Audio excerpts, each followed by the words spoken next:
홍성구의 뉴스 브리핑.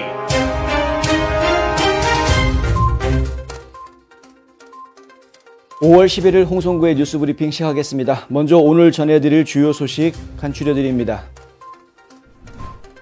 국방부 감찰관실은 어젯밤 발표한 보고서에서 미 우주사령부를 레드스톤 아스널로 이전하는 공군의 검토 과정이 헌츠빌을 선호하는 영구적인 장소로 식별하는 데 타당했다고 밝혔습니다. 현재 콜로라도 피러슨 우주군 기지에 본부를 두고 있는 이 사령부는 우주에서의 군사작전 감독을 하는 최신 군 조직입니다. 엘라바마로 본부를 영구 이전한다는 발표는 지난 2021년 1월 13일에 나왔지만 콜로라도 정부가 트럼프 백악관이 이전 결정 과정에 부적절하게 영향을 미쳤다고 주장하면서 이 이전 결정에 대한 타당성 조사가 1년 넘게 계속되어 왔었습니다. 노동부는 미국의 4월 물가 상승률이 8.3%로 40년 만에 최고치를 기록했던 지난 3월에 8.5%에서 소폭 하락했다고 밝혔습니다. 이는 경제가 계속해서 물가 상승 압력에 직면할 조짐을 보이는 것이라고 월스트리트 저널이 보도했습니다. 4월 인플레이션 하락의 주된 원인인 휘발유 가격의 소폭 완화 때문인데요. 이번 보고서는 인플레이션이 냉각되고 있다는 증거를 거의 제공하지 않고 있다고 월스트리트 저널은 지적하고 있습니다.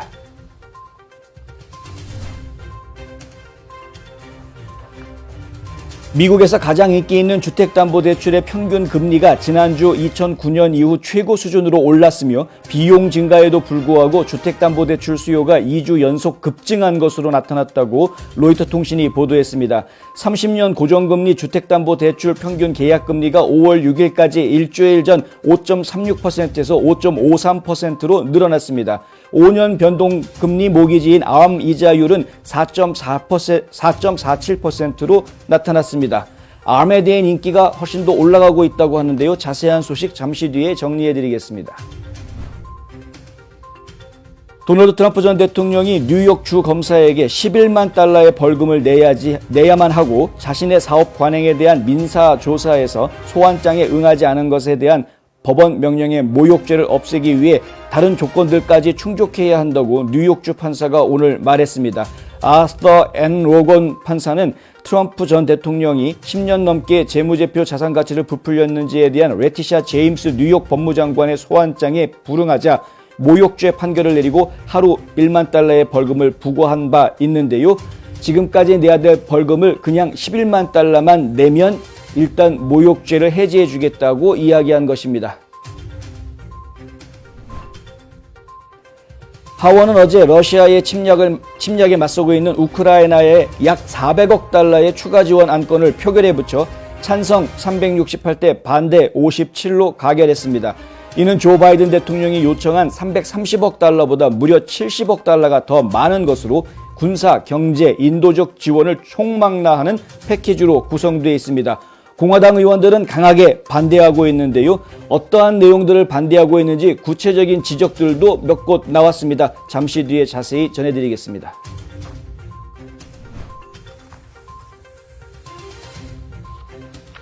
네브라스카 주지사 공화당 경선에서 트럼프 전 대통령이 지지한 찰스 헙스터를 양돈 농장 주인이자 수의사로 현 주지사인 피트 리케츠의 지지를 받고 있는 짐 필런이 어제 열린 예비선거에서 승리했습니다. 헙스터는 올해 중간선거 시즌에서 트럼프 전 대통령의 지지를 받고 패배한 첫 번째 후보자가 됐습니다. 오늘 오전 11시 15분 현재 95% 개표 상황에서 짐 펠런은 33.75% 지지율을 얻어 1위를 차지했고요. 찰스 헙스터는 30.13%를 얻어 2위를 차지했습니다.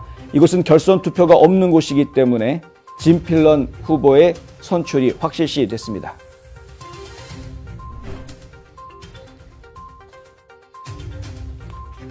조지아주의 공화당 기득권층은 트럼프가 지지하는 데이비 퍼듀 전 연방상원의원과 경선에서 경쟁하고 있는 브라이언 캠프 현 주지사를 향해 마지막 힘을 보태고 있는 것으로 보입니다.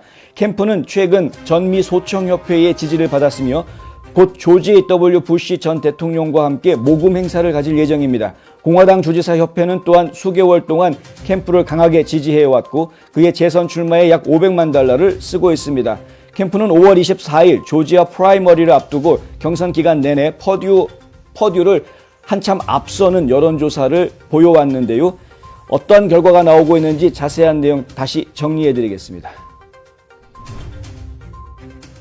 브라이언 캠프 주지사와 주 세입부는 이번 주부터 특별 일회성 세금 환급금을 발행하기 시작할 것이라고 오늘 발표했습니다. 이번 조치는 최근 조지아주 의회에서 통과된 HB 1302 법안과 캠프 주지사가 법안을 통과시킨 결과라고 주지사실은 밝혔습니다. 이 법은 조지아주의 세수가 흑자를 경험한 데 따른 것으로 2020년부터 소득세를 추가로 환급할 수 있도록 한 것입니다. 2021년 소득세를 납부한 납세자는 $250에서 최고 $500까지 환불을 받게 됩니다.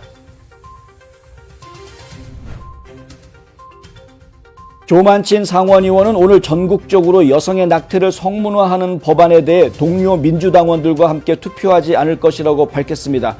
척 슈머 원내총무는 오늘 낙태법을 상원에서 표결에 붙이겠다고 강행했습니다마는 표결 결과 49대 51로 부결됐습니다. 이 또한 자세한 내용 잠시 뒤에 전해드리도록 하겠습니다. 홍성구의 뉴스 브리핑 잠시 뒤에 시작하겠습니다. 미씨 화장품 대박 세일! 미씨 화장품이 화사한 5월을 맞아 대박 세일을 단행합니다. 참좋은 DH, 진코 티슈 본품은 40% 세일. 셀트리온 크림, 셀큐어 목 얼굴 크림, 동성 선크림, 손비누, 비비크림, 스카이맨은 50% 세일. 댕기머리 염색약, 댕기머리 기골드 세트, 얼굴 에센스 마스크팩, 디페어 마이크로 인센티브 매직 패치도 있습니다. 가까운 미씨 화장품 매장으로 직접 오시거나 인터넷으로 오더하셔도 됩니다.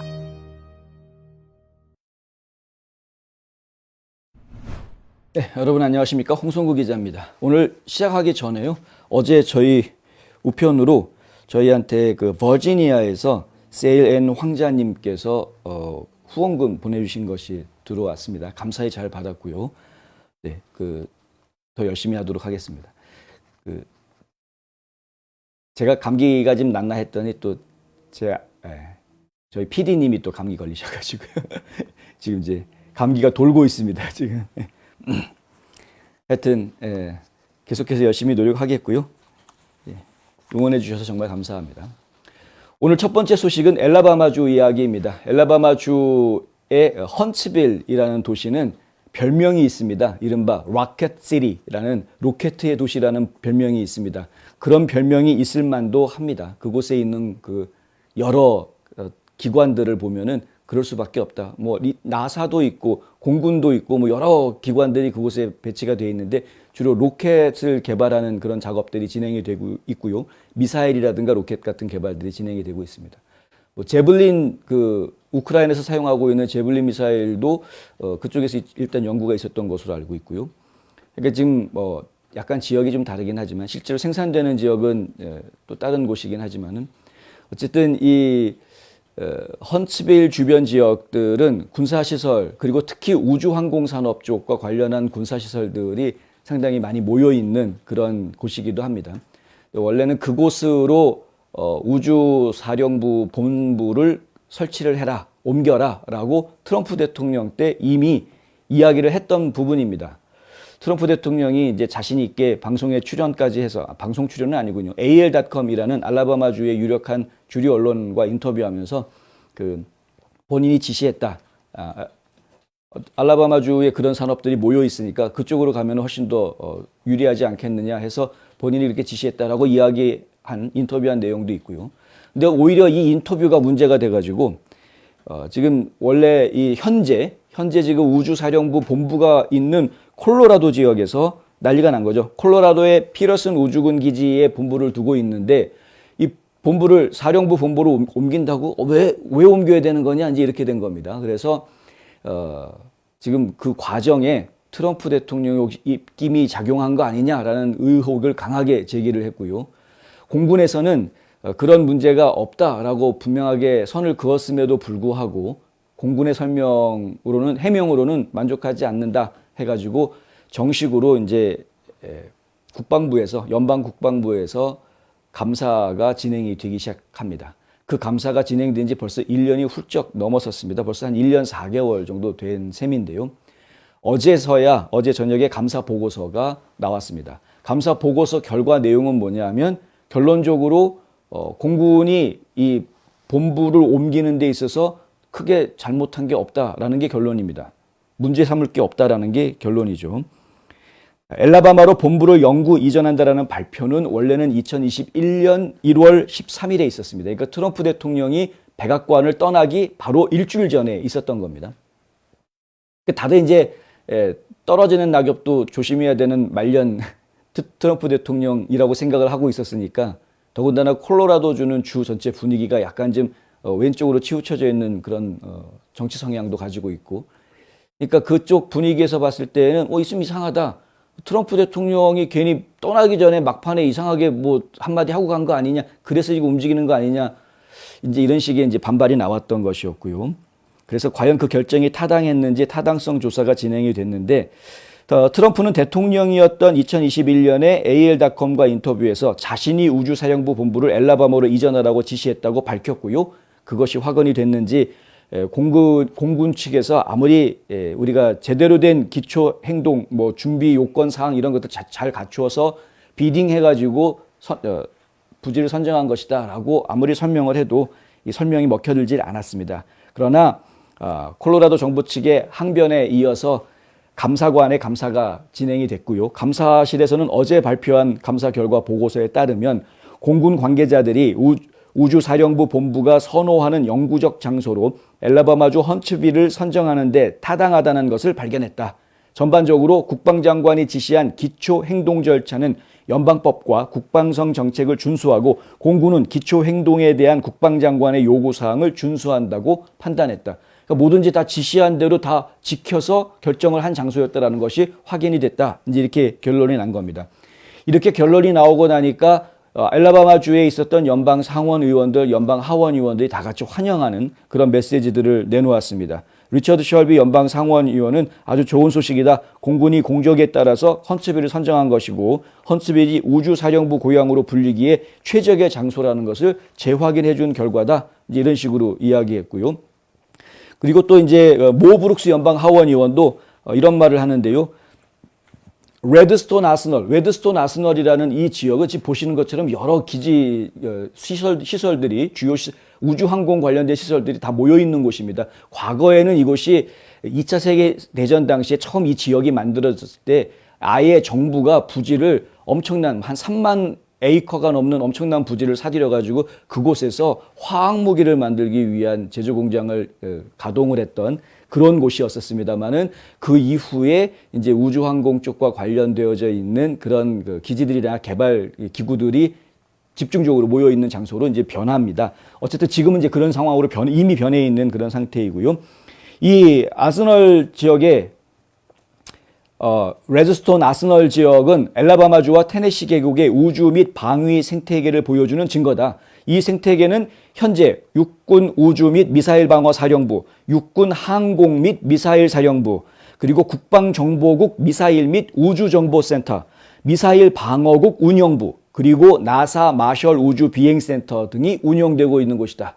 이게 이제 모 브룩스 의원이 낸 성명서에 나오는 이야기인데 지금 설명드린 그 부서들만 놓고 이야기하더라도 당연히 그러면은 우주사령부도 그쪽에 있는 게 맞겠구나라는 생각이 금방 들지 않습니까? 이것만 봐도 금방 이해가 될 수 있을 것 같은데 1년이 넘도록 이렇게 고강도 감사를 펼쳤다라는 것은 순전히 트럼프 대통령이 알라바마로 옮기라고 얘기했다라는 그 말 한마디 때문에 이렇게까지 힘들게 만든 것 아니었느냐라는 의혹을 뿌리칠 수가 없는 그런 상황인 것이죠.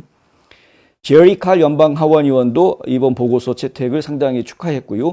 토미 베럴 헌츠빌 시장은 성명서를 내고 헌츠빌 지역이 우주사령부의 성공을 보장하기 위해서 국가 파트너들과 협력할 것이다. 네, 이렇게 이야기합니다. 토미 투버빌 연방 상원 의원도 우주사령부를 로켓시티, 이 헌츠빌로 이전하기로 한 이전 행정부, 그러니까 트럼프 행정부의 결정이 아주 바위처럼 견고했던 것이었다. 이렇게 투버빌 상원의원은 이야기합니다. 투버빌은 보고서의 결론은 우주사령부의 최고의 보금자리로 레드스톤을 선정하게 된 공군의 과정이 확고했다는 것이다. 아주 정확했다라는 것이죠.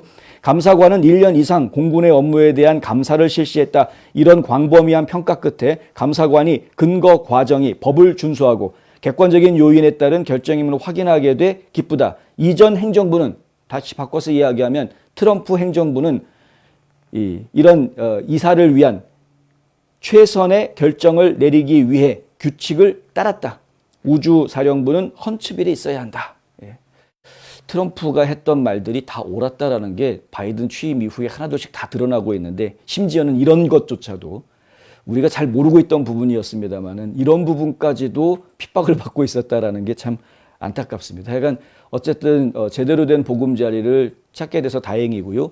헌츠빌 지역의 이런 각종 우주 방위 산업들이 다 집결하면서 엘라바마주가 또 한 번 값을 좀 높이는 중요한 사건이 좀 될 것 같다. 뭐 이런 이야기를 좀 드려야겠습니다. 특히 우주사령부, 우주군 같은 경우에는 트럼프 대통령이 창설한 군대이기 때문에 제가 관심을 가져야 하고요. 다음 주에 UFO에 대한 공청회를 의회가 갖기로 했습니다. 연방의회에서 UFO에 대한 공청회를 갖는 게 이번이 처음이라고 하는데 다음 주에 정식으로 진짜 UFO에 대해서 그동안 이전 행정부들이 다 감추고 비밀로 해왔던 것을 트럼프 대통령이 비밀 해제를 다 해놓지 않습니까? 그래서 UFO에 대해서 전 국민들이 알 수 있게끔 비밀 해제를 다 해버렸는데 그것이 어떤 내용인지 다음 주가 되면 좀 더 자세한 이야기들이 UFO에 관련된 소식들이 많이 나오게 될 것 같고요. 그 소식과 함께 연이어서 이렇게 우주사령부가 헌츠빌로 자리를 옮기게 됐고 그것이 처음에 트럼프 대통령이 낙점했던 곳이었는데 이 뭐 좌파인지 누군지 모르지만 하여간 막으려고 했다가 결국에는 타당성 검증 1년 넘게 다 거쳐가지고 다시 제 위치에 가게 됐다라는 이야기 전해드립니다. 하여간 기대됩니다. 다음 주에 UFO 얘기도 제가 기대되고 나오는 대로 또 바로 전해드리도록 하겠습니다. 수소수는 우리 체내의 활성산소를 줄여 항산화 및 노화 방지, 피부 미용, 독소 제거, 당뇨 및 면역력 개선 효과에 탁월합니다. 알카하이드로의 수소 알카리 이온수기는 1100ppb 이상 수소를 함유하는 대한민국 최초 수소수 생성 특허를 보유하고 있으며 알카리 이온수를 생성하는 대한민국 의료기기 인증 제품입니다. 수소수 정수기 알카하이드로 404-989-2000번 404-989-2000번. 예, 4월 인플레이션 제가 예상했던 것보다는 좀 낮게 나왔습니다. 8.3%로 나왔는데 물론 역대 그러니까 40년 역사상 가장 높은 수치에 가까운 숫자이긴 하죠. 3월 달에 8. 가스값 하락 때문에 그런 문제가 생긴 거였다. 순간적으로 가스값이 떨어지면서 그런 문제가 생겼었다라는 것이죠. 이것은 저희가 한번 생각해 봐야 될 문제다. 가스값 다시 오르고 있습니다. 지금 기억하시는지 모르겠는데 최근 들어서 5월 달 들어서 가스값들이 다시 오르고 있습니다. 이걸 잘 생각해 보시면 그러면은 이 0.2% 이게 떨어진 것이 떨어진 게 아니구나라는 것을 아실 수 있을 것 같다. 이제 이렇게 말씀드릴 수 있겠죠. 그리고 또 한 가지 중요하게 생각하는 부분들이 있는데요. 바로 이제 소비자 물가지수라는 부분도 한번 따져봐야 되겠다 하는 겁니다. 소비자 물가지수는 3월 달에 1.2% 올랐었습니다. 근데 계절적 요인을 감안을 한다 그러면 0.3% 오른 수준이라고 합니다. 그러나 식품과 에너지 등 자주 변동하는 그런 그 범주를 제외한 소위 핵심 물가지수라는 것을 따져보면 0.6%가 오른 것이다 라는 집계가 나옵니다. 3월에 핵심 물가지수가 0.3% 올랐던 것에 비하면은 4월 달에 핵심 물가지수는 0.6%가 올랐기 때문에 결론적으로는 핵심 물가지수로 따지면은 오히려 물가가 오른 것으로 파악이 된다. 더군다나 핵심 물가지수는 이렇게 되도록 변동이 이렇게 크지 않은 겁니다. 일반적인 물가지수는 오르락내리락 할 수 있는 것이지만은 핵심 물가지수는 그 폭이 유연하게 움직이게끔 되어져 있는데 그런데 최근 들어서 모습은 그렇지가 않다. 핵심 물가지수도 요동하는 모습을 지금 보이고 있다. 이제 이런 이야기죠. 실제로 제 여기 나와 있는 이 그래프를 한번 보여드리겠는데요.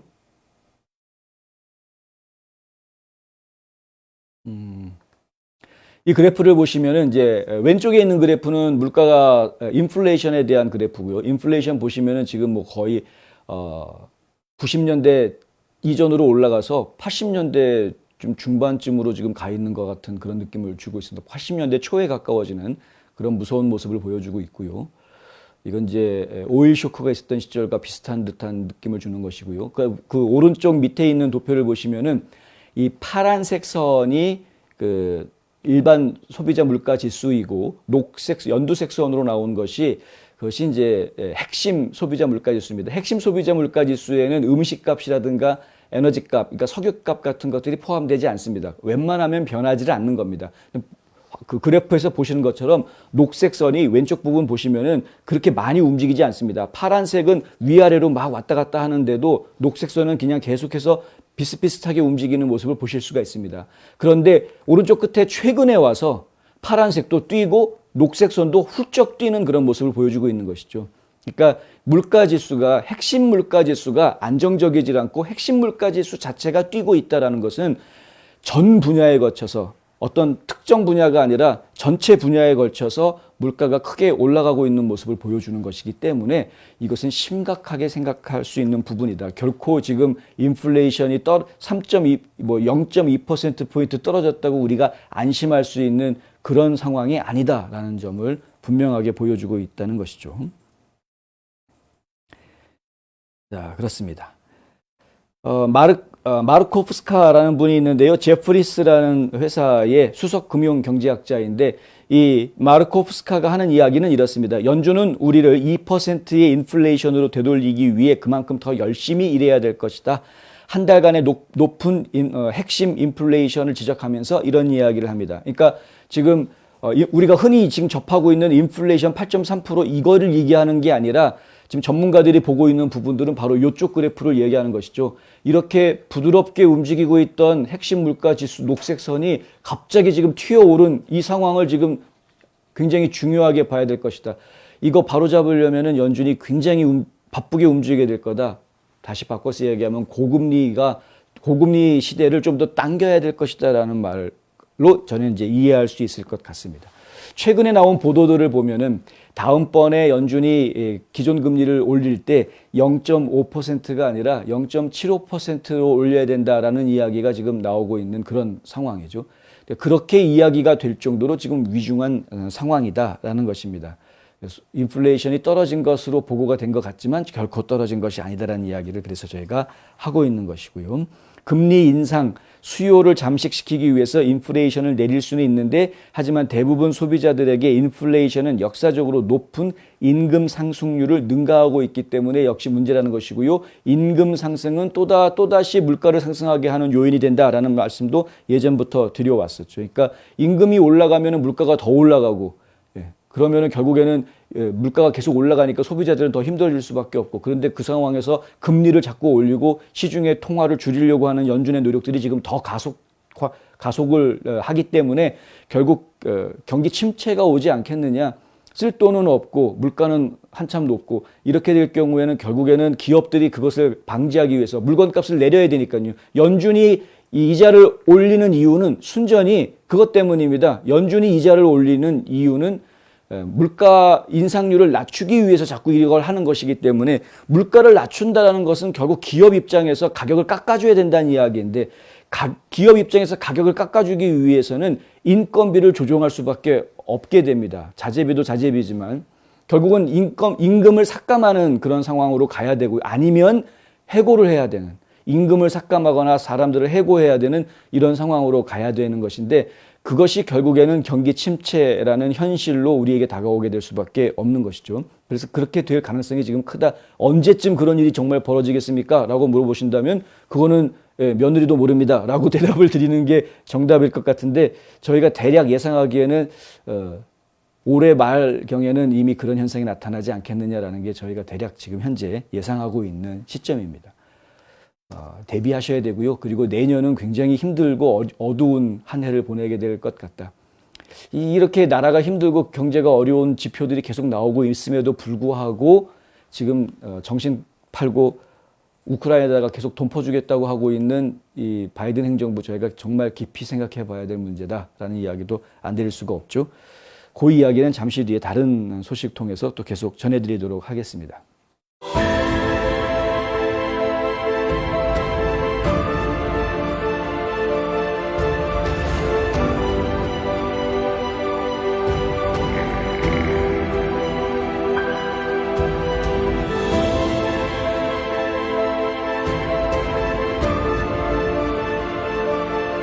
저 안드레스 투자의 답을 드리겠습니다.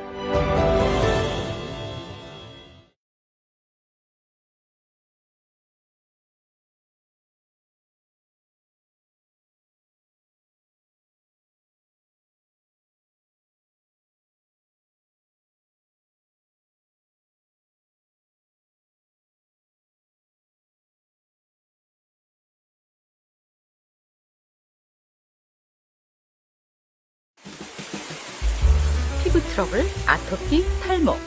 여러분의 피부는 어떤 물로 샤워하시나요? 이제 알카하이드로 정수 필터 샤워기로 안심하고 샤워하세요.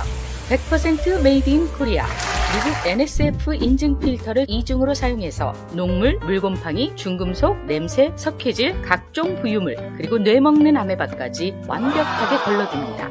알카하이드로 정수 필터 샤워기. 구입 문의 404-989-2000번.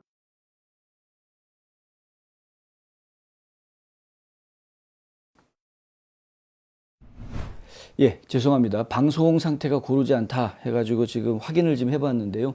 럼블하고 페이스북은 지금 잘 나옵니다. 지금 유튜브 쪽에 서버 상태가 문제가 있는 것 같습니다. 지금 저희가 보면은 유튜브 화면이 지금 그냥 녹색 화면으로 나오고 있는데요.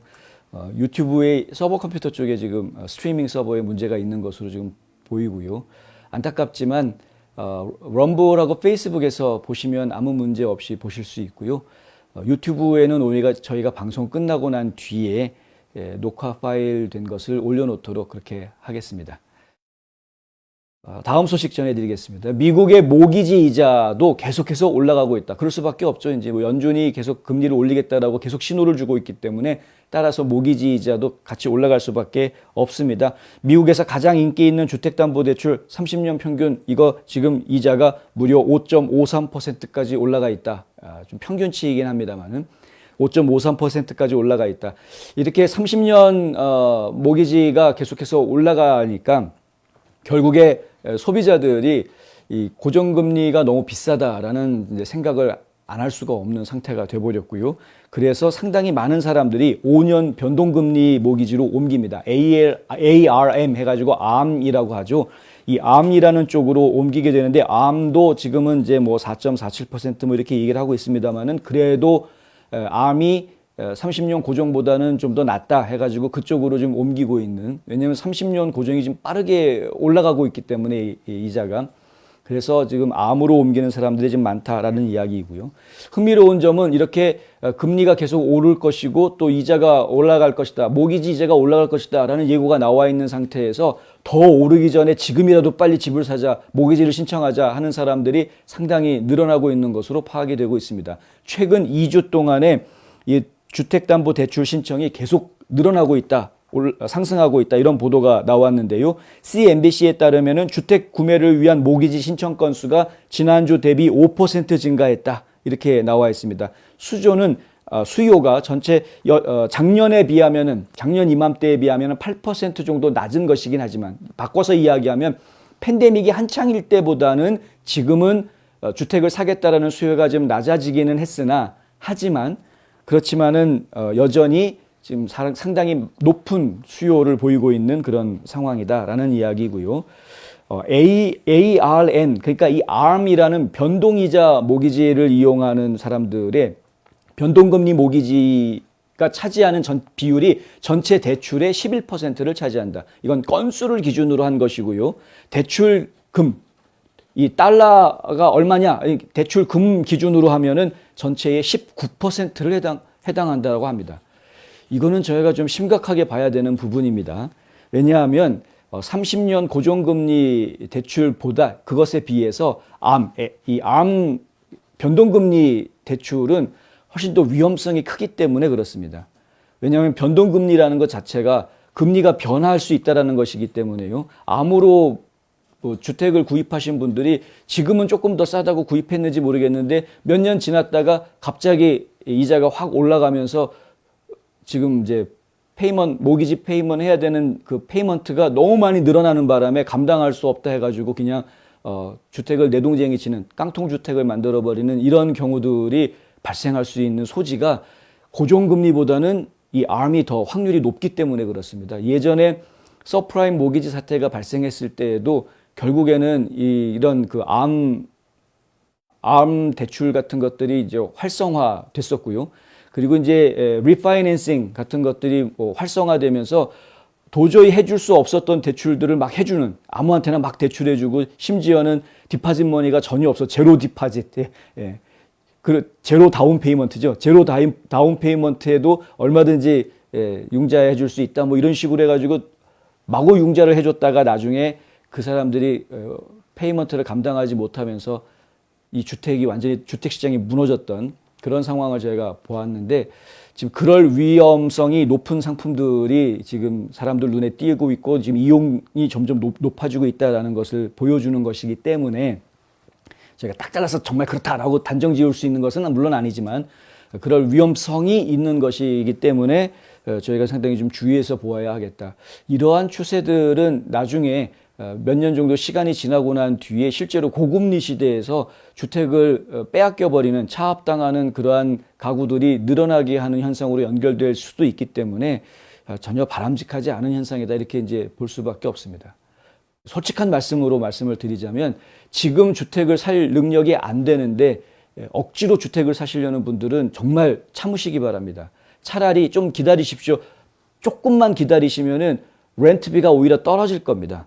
지금 상황이 전개가 된다 그러면 렌트비가 꺾였다라는 지금 통계들도 나오고 있습니다. 그러니까 오히려 이제 렌트비는 줄어들고요. 지금 그래프를 저희가 다른 그래프를 좀 보여드려야 되는데, 렌트비는 이만큼 올라갔는데 지금 모기지 페이먼트는 그 밑으로 이만큼만 올라간 그런 상황이거든요, 현재 상황이.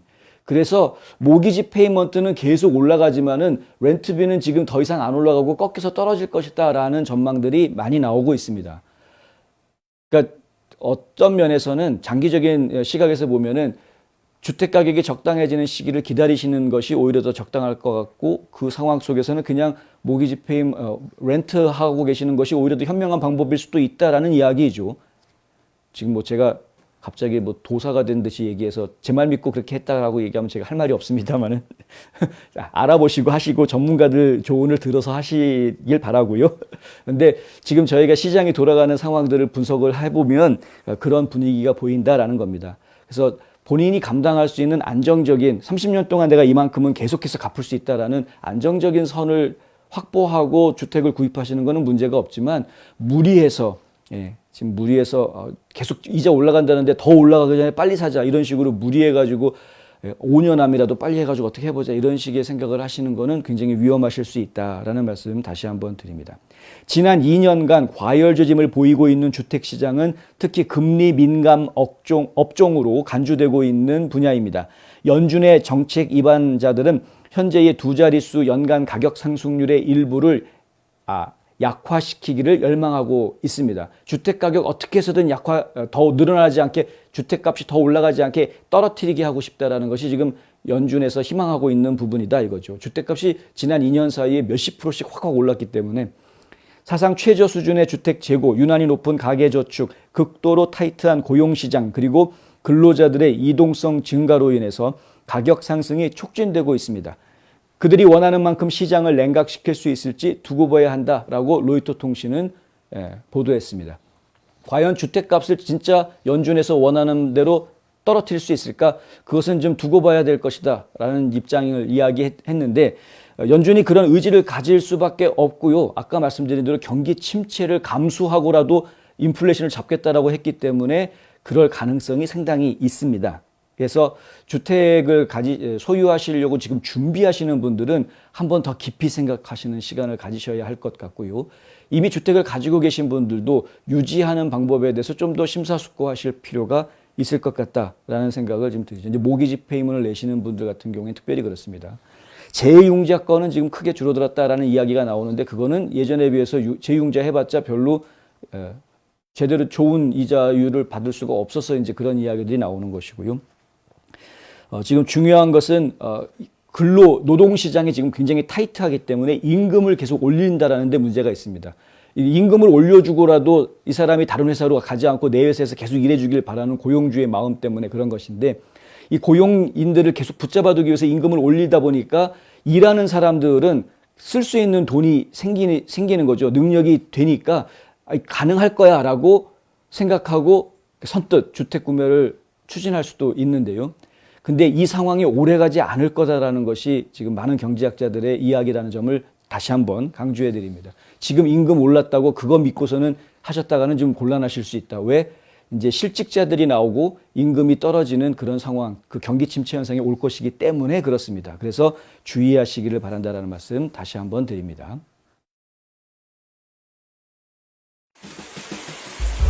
피부 트러블, 아토피, 탈모.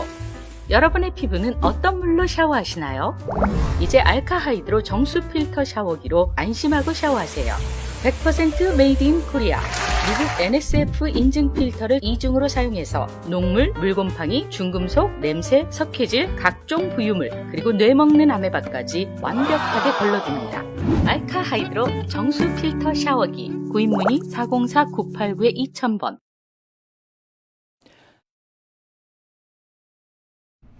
네.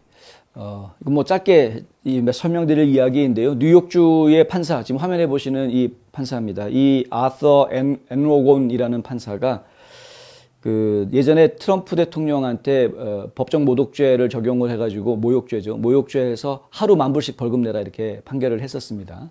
그 판결한 지가 벌써 2주가 지났습니다만, 근데 그동안에 트럼프 변호인단 쪽에서는 지금 소환장에 대응하기 위해서 우리가 준비하고 있다, 열심히 준비하고 있다. 그런데 시간이 워낙 많이 걸리는 작업을 지금 주문을 했기 때문에 지금 레티시아 제임스가 우리한테 달라라고 하는 그 서류들 준비하고 하려고 그러면 이게 시간이 많이 필요하다. 그래서 못하는 거지 우리가 일부러 안 하려고 하는 게 아니다라고 지금 계속 어필을 해왔었습니다. 근데 그럼에도 불구하고 앤로건 판사는 예전부터 진작에 소환장 응하라고 판결한 지가 언젠데 왜 이제 와가지고 시간 타령하느냐, 들어줄 수 없다 해가지고 지금 모욕죄를 적용을 하고 있는 그런 상황이었고요. 근데 이제 오늘 나온 이야기가 모욕죄를 적용하는 것을 해제해 줄 수 있겠는데 대신에 11만 불은 벌금을 내라. 11일치는 벌금을 내라 이거죠. 원래는 이게 원래는 5월 6일까지 벌금이라고 합니다. 11만 불이 해당하는 것이. 그러니까 5월 6일까지 벌금만 내면 그러면 그 이후의 벌금들에 대해서는 묻지 않겠다. 그러니까 5월 6일까지 벌금은 내라. 이렇게 이야기했고요. 그리고 레티시아 제임스가 소환장을 발부해서 요구했던 그 서류나 자료들 이런 것들은 계속해서 제출해라. 이제 이렇게 된 겁니다. 판사가 아주 강하게 얘기했다가 그나마 이렇게 타협안처럼 좀 이렇게 형량을 깎아주는 것처럼 그렇게 조정안을 내놓은 이유가 무엇이냐? 트럼프 측 변호인단이 소환장 기록을 찾기 위한 노력을 상세히 기록을 해서 66페이지나 되는, 얼마나 소환장에서 달라고 하는 서류가 내용이 많으면은 그거 찾는데 이런 과정을 거쳐야 되기 때문에 힘듭니다라는 해명하는 게 66페이지나 나옵니까? 하여튼 참, 그러니까 66페이지짜리 그 해명서를 만들어가지고 우리가 이렇게 노력하고 있으니까 좀 기다려달라. 이거 모욕죄 이거 한 거 없애달라, 해제해달라라고 요청을 변호인 측에서 했기 때문에 그것에 대한 대응으로 그러면은 5월 6일까지만 벌금 처리하는 걸 할 테니까 내고 이제 정리하자. 이제 이렇게 나왔다라는 것이죠. 참 어렵습니다. 갈 길이 참 멀고 힘들고요. 어렵고요. 도대체 얼마나 많은 서류들을 요구했는지 그것도 참 그렇고 그 많은 서류들을 가지고 또 얼마나 오랫동안 울고 먹으려고 할지도 참 그렇죠. 맨날 수사 중이다 계속 혐의만 이야기하면서 실제로 잡아내는 건 하나도 없이 지금 맨하탄 검사, 연방검사들도 마찬가지로 지금 2년 넘게 계속 혐의만 띄우고 있지, 뻐꾸기만 띄우고 있지, 실제로는 트럼프 대통령이나 주변 일가들을 잡아놓을 수 있는 결정적인 증거 같은 건 어디에도 나오지가 않았다라는 거 아닙니까? 그래서 지금 기소를 못하고 있는 그런 상황인데 지금 레티시아 제임스도 똑같은 짓을 하는 겁니다. 잡아놓을 수 있는 그런 항목이 없는데, 그 증거가 없는데도 불구하고 그냥 계속 조사한다 그러면서 계속 운을 띄우는 거죠. 이것이 결국에는 좌파 언론들, 반 트럼프 진영한테 계속 이용당합니다. 이러한 일들이. 트럼프 오르가니제이션 회사를 통해서 결국엔 트럼프가 지난 10년 동안 금융회사들 상대로 사기 쳐먹고 그렇게 돈 번 사람, 사기 쳐먹어가지고 돈 번 사람이다. 이런 식으로 트럼프를 나쁜 놈으로 만드는 그런 요소로 사용이 되는 겁니다. 사실이 아님에도 불구하고. 이게 지금 저희가 아주 갑갑해하는 부분이다. 트럼프 대통령이 이걸 굉장히 오랜 시간 동안 대통령 선거 출마했을 때부터 지금까지 계속 이 고단을 당하고 있는데 정말 언제쯤 끝날지 모르겠습니다. 이런 식으로 정치적으로 타겟팅 해가지고 수사한다는 것 자체가 매우 창피스러운 일인데 법관으로서 그런 창피한 줄도 모르고 이런 짓을 하고 있으니까 이 정치인 앞잡이 노릇을 하고 있는 이런 레티샤 제임스 같은 법무장관이나 지금 맨하탄 연방 검사들이나 이게 참 연방 법무부 조직 그리고 이렇게 주 법무부 조직들을 이렇게 정치적으로 숙청하는데 이용하려고 하는 것은 매우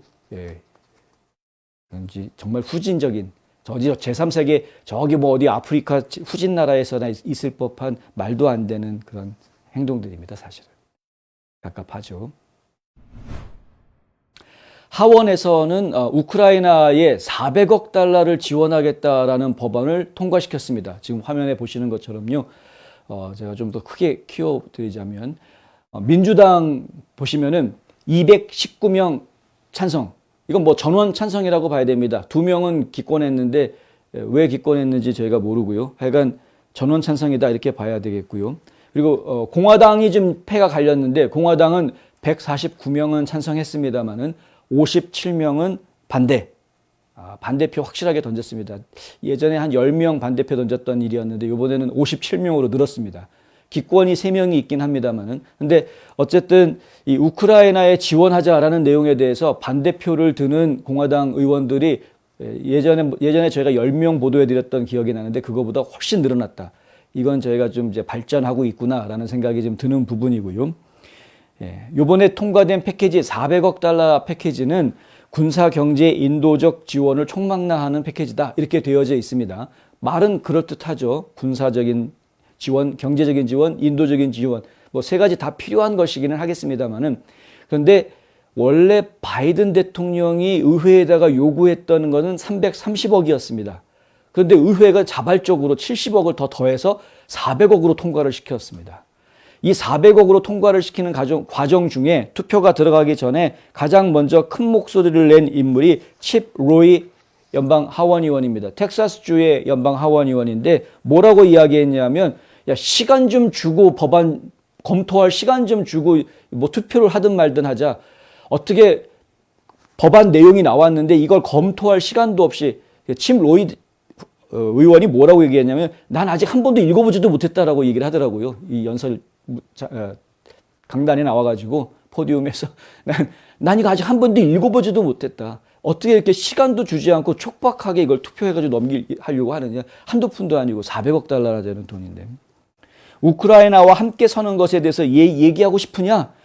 오후 3시에 400억 달러짜리 집회 받는 이런 쓰레기 법안 앞에다가 딱 내놓고서 오후 3시에 내놓고 오늘 저녁에 투표하자. 이런 식으로 하지 말고 토론하고 싶으면 제대로 토론하자. 우크라이나를 위해서 우리가 할 수 있는 일이 뭔지 얘기하고 싶으면 제대로 얘기하자. 이제 칩 로이 의원이 이제 그렇게 이야기하고 있는 것이죠.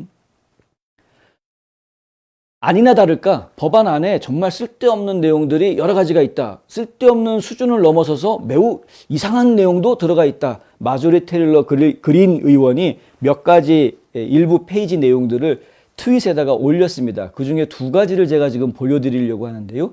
보시면은 이렇습니다. 자, 일단은 왼쪽 밑에 있는 것부터 먼저 보시겠습니다. 29페이지라고 맨 위에 써 있죠. 여기에 보면은 제가 빨간색으로 표시를 했는데요. 604조 아랫부분입니다. 이 604조 내용에 보면 희한한 내용이 들어가 있습니다. 뭐라고 써 있냐 제가 읽어드리겠습니다. 이 법에 의해 정보 또는 정보 관련 활동을 위해 지출된 자금은 1947년 국가보안법 504A1 조항의 목적을 위해 의회에 의해 특별히 승인된 것으로 간주한다. 의회에서 이미 승인해 준 것으로 간주하겠다.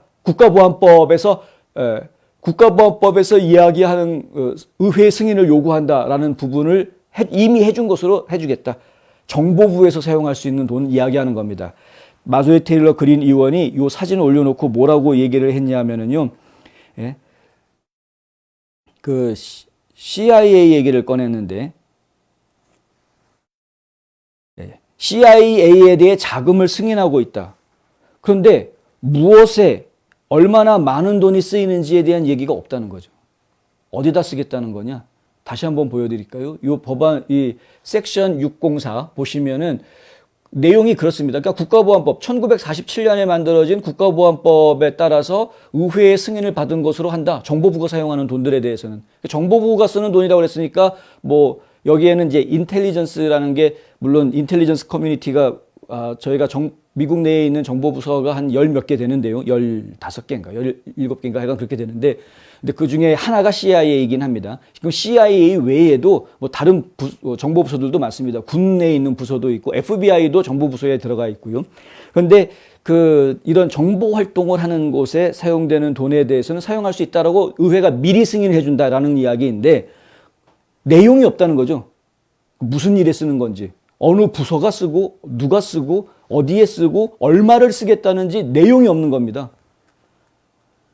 그리고 여기 국가보안법 504A1 이렇게 써 있는데 제가 찾아봤더니요. 1947년 만들어진 국가보안법에는 504조는 있는데 A1은 없습니다. 그냥 504조 하나만 있습니다. 504조항이. 그 조항 내용이 뭐냐면 정보 활동의 자금 이렇게만 써져 있고요. 대신에 이제 그 법안에 보면은 저희가 아까 보여드렸던 이 법안에 보면은 504A1 말고 그 맨 끝에 가로 열고 50 USA 3094A1 이렇게 써놓은 게 있죠. 이게 이제 연방법률 책에 있다라는 이야기인데요. 3094A1이 뭔가 찾아봤더니요. 3094A1에 설명되어 있는 내용이 이렇습니다. 정보 또는 정보 관련 활동들을 위해 의회의 특별 사용 승인을 받은 자금. 끝. 이게 답니다.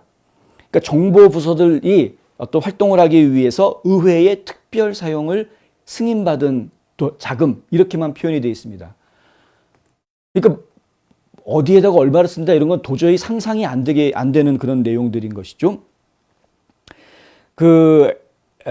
하위 조항에 이런 말이 나오기는 합니다. 뭐냐 하면은 401조 A. 이건 다른 얘기군요. 하여간 그래서 지금 이런 CIA를 비롯해가지고 각종 정보부서들이 마구잡이로 돈을 쓸 수 있게끔 길을 확 열어줬는데 그걸 나중에 가가지고 어떻게 통제할지. 물론 의회에 보고하겠죠. 근데 이미 법을 통과시켜가지고 다 승인해 준 거다라고 통과를 시켰는데 나중에 보고한다고 누가 책임을 지는 사람이 나오는 건 아니지 않습니까? 의회에서 승인 받아서 우린 이걸 쓴 겁니다. 끝. 그냥 보고하고 끝 아닙니까? 거기에 대해서 누가 책임지는 게 아니라. 이렇게 되는 것이기 때문에 이건 지금 문제 있는 조항에 들어간 거 아니냐. 또 한 가지 두 번째 지금 제가 보여드릴게요. 오른쪽에 있는 건데요. 여기는 섹션 401, 그러니까 401번 조항입니다. 그 401번 조항의 내용은 이렇습니다. 다른 법률 조항에도 불구하고 우크라이나의 시민 또는 국가 또는 우크라이나의 마지막으로 습관적으로 거주한 사람, 이 밑줄 쳐져 있는 부분이 바로 그건데요. or person who last, 그러니까 마지막에 habitually 습관적으로 resided in Ukraine입니다. 그러니까 우크라이나에 거주했던, 습관적으로 거주했던, 이게 습관적으로 거주했던 이 표현을 어떻게 감당할 것인지 모르겠다. 이제 그 얘기 자세히 좀 이따가 하도록 하고요. 어쨌든 이런 사람들에 대해서는 하위 조항에 설명된 혜택을 받을 자격이 있다. 이제 이렇게 나옵니다. 혜택 중에 어떤 내용이 들어가 있느냐? 미국에 재정착할 기회, 이런 이야기들이 들어갑니다. 마조리 테릴러 그린 의원은 우크라이나를 막 걸어서 간 사람도 누구나 다 미국에 재정착할 수 있는 그런 기회를 얻게 되는 것 아니냐. 일종의 이제 난민 신분이라든가 망명 혜택을 받을 수 있다. 뭐 이런 이야기가 되는 것이죠. 근데 그게 우크라이나에 태어난 우크라이나의 국민들 이렇게 하고 있는 게 아니라 그냥 우크라이나에 그냥 뭐 잠시라도 거주하고 있었던 사람들, 최근에 우크라이나에 거주하고 있었던 사람이면 그 사람 국적 불문하고 그냥 무조건 다 받아들여가지고 미국에서 난민으로 망명 받아주겠다. 뭐 이렇게 되는 겁니다. 지금 상황이. 그런 내용들이 지금 이번에 어제 이 밤에 통과시킨 이 법안에 들어가 있었던 겁니다. 오후 3시에 법안 나눠주고서는 저녁에 합시다 해가지고 꽝꽝꽝 하고선 지금 민주당 똘똘 뭉쳐가지고 전원 찬성 해가지고 그냥 통과시켜버린 겁니다. 공화당 뭐 아예 그냥 들을 귀등도 뭐라고 그럽니까? 귀등으로 들은 척도 안 한 거죠. 그냥 공화당 의원들이 하는 이야기 처음부터 들을 생각조차 없었던 겁니다. 그냥 무조건 강행 처리해버린 거죠, 그냥 아예. 야, 이거 심각하다. 외교 프로그램 이거 저희가 좀 봐야 되겠는데 그 외에도 또 마조리 테일러 그린 의원이 지적한 부분들 보면은 2024년 9월까지 1억 9천만 달러를 외교 프로그램에 추가로 배정하고 우크라이나와 그 사태로 인해 영향받는 나라들에 사용할 수 있게 한다 이렇게 되어 있습니다. 그 1억 9천만 달러가 어느 부서로 가느냐? 국무부로 갑니다. 그 안토니 블링컨이 장관으로 있는 국무부로 가는데 이 국무부로 간 돈이 2024년 9월까지 쓸 수 있다. 1억 9천만 달러. 1억 9천만 달러 어마무시한 돈입니다. 근데 이 돈을 우크라이나만 쓰는 게 아니라 우크라이나 사태로 영향을 받은 다른 나라들도 쓸 수 있다. 다른 나라가 어느 나라인지 정확하게 말이 없습니다. 그냥 other countries, 그냥 다른 나라들 이렇게만 써 있습니다. 말로. 그러니까 국무부에서 그 막말로 자기들끼리 아무데나 막 써버리는, 이건 우크라이나랑 관련된 거예요라고 그냥 명분 하나만 딱 끼워 놓으면 무조건 그냥 그래서 써서 막 줄 수 있는 상황이 되는 것 아닙니까? 왜 이게 문제가 되느냐? 눈먼 돈이지, 눈먼 돈. 눈먼 돈이 되기 때문에 그렇습니다. 우리 국민들이 열심히 돈 벌어가지고 낸 세금인데 그 세금을 이렇게 눈먼 돈처럼 쓰겠다라고 하니까 문제인 거죠. 해외에서. 물론 당국자들이 알아서 잘 적당한 프로그램에 잘 쓰이게끔 하기 위해서, 알뜰하게 쓰기 위해서 노력할 것이라고 저희는 믿습니다. 제발 그렇게 해주시길 바랍니다. 그런데 우크라이나 그러면 우리 항상 헌터 바이든이 떠오르기 때문에 헌터 바이든은 어떻게 해서든 국제기구들 동원해가지고 이리저리 돈을 빼돌리는 아주 천재적인, 오죽하면 지 아버지 조 바이든이 우리 아들은 천재예요 라고 이야기, 내가 이 세상에서 태어나서 이렇게 똑똑한 사람은 본 적이 없다라고 이야기 칭찬하는 게 바로 헌터 바이든 아닙니까? 근데 그 헌터 바이든이 무슨 뭐 국제기아기구라든가 아동돕기 단체라든가 뭐 이런 단체들 이용해가지고 은근슬쩍 폴란드 같은 데 들어가가지고요.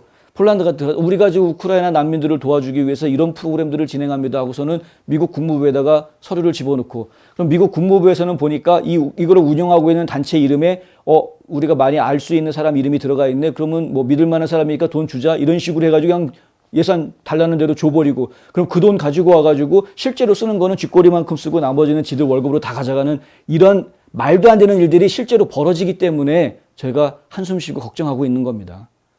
분명히 눈먼 돈이 돼가지고 여기저기서 막 줄줄 새는 일들이 벌어질 텐데 그거를 여기저기서 빨아들이는 아주 기가 막힌 또 나쁜 놈들이 있을 것인데 어떻게 이렇게 형편없게 법안을 만들어가지고 통과를 시키고 그것도 민주당이 자기네 마음대로 그냥 강행 처리, 속전속결로 강행 처리해버리느냐. 저는 이게 미국인가 싶습니다. 한국도 이런 식으로 법을 자꾸 그냥 지들 맘대로 막 통과시켜가지고 골치 아픈데 요즘. 근데 이 미국이란 나라가 민주국가라고 하는, 자유민주주의 선진국가라고 하는 이 미국이 이런 일을 저지르고 있으니 참 걱정입니다. 마조리 테일러 그린 의원은 우크라이나와 다른 나라들을 위한 국무부의 슬러시 재미, 펀이냐 이거죠. 슬러시 펀. 갖고 노는 거냐 이거죠. 갖고 노는 재미, 만지작거리면서 재미있냐 이겁니다. 짐작컨대 우크라이나에 새 대사관 하나 생길 거다. 이거는 마조리 테일러 그린 의원이 한 이야기입니다. 그 돈 어디다 쓰냐 이거죠. 보나마나 지들 아주 살기 좋은 멋있는 대사관 하나 만들지 않겠느냐 뭐 이런. 앞서 앤서니 블링컨 국무장관과 로이드 어스틴 국방장관은 월요일 의원들에게 공동 서한을 보내서 현재 남아있는 승인된 자금이 1억 달러 정도밖에 남아있지 않다. 이 돈 5월 19일까지밖에 사용 못한다. 5월 19일 지나면은 우리가 더 이상 쓸 돈이 없어서 지금 일이 계속 진행되고 있던 일들이 지금 멈추게 되는 그런 상황이 발생한다. 하소연을 했습니다. 의원들한테. 근데 돈을 어떻게 쓰길래 열흘 만에 막 1억 달러씩 막 쓰고 있느냐. 참나. 우크라이나를 위한 원조는 지금까지 초당적인 지지를 받아왔었습니다. 지난달 하원은 우크라이나의 무기 수송을 앞당기자 하는 목표를 가지고 돈을 대여해주는 법안을 통과시키기도 했고요. 그거는 만장일치로 통과시켰었습니다. 그러니까 연방의회는 지금까지 우크라이나 문제에 대해서는 성심성의를 다 해왔습니다. 그런데 어제 통과된 그 법안은 정말 개쓰레기 같은 말도 안 되는 법안이 지금 통과가 된 겁니다. 이런 초당적인 분위기를 민주당이 악용한 거죠. 지금까지 우크라이나 문제 얘기 나오면 공화당 의원들이 순수히 초당적인 차원에서 협력해 주니까 그냥 그거 몰아붙여가지고 야 이거 어차피 우크라이나 전쟁 관련한 거니까 좀 그냥 통과시키자 그래서 몰아붙인 겁니다. 바보같이 넘어간 149명의 공화당 하원 의원들만 바보 같은 놈들이 돼버린 거고요. 그나마 의식이 있어서 59명의 하원 의원들은 이건 아니다 하고 반대표를 던져서 다행이긴 한데 처음 시작할 때 말씀드렸지만 반대표를 던지는 공화당 하원 의원들이 늘어나고 있습니다. 이건 저희가 굉장히 주목해야 될 부분이다. 기권하는 표도 없었는데 지금 5표가 생긴 겁니다. 이것도 저희가 주목해야 될 부분입니다. 우크라이나를 지원하기 위한 연방의회의 법안 작성, 통과 관리 이런 관행들이 예전과 좀 분위기가 달라져 있습니다. 민주당이 지금 크게 실수하고 있습니다. 절세의 지혜를 나눠드립니다. 이상회계법인. 고객과 직원을 지켜주는 스니즈가드. 지금 주문하세요. 베너앤프린트. 한 곳에서 시작되는 안정된 미래. 선우앤선우 종합보험. 깨끗한 물로 샤워하세요. 알카 하이드로 정수 필터 샤워기.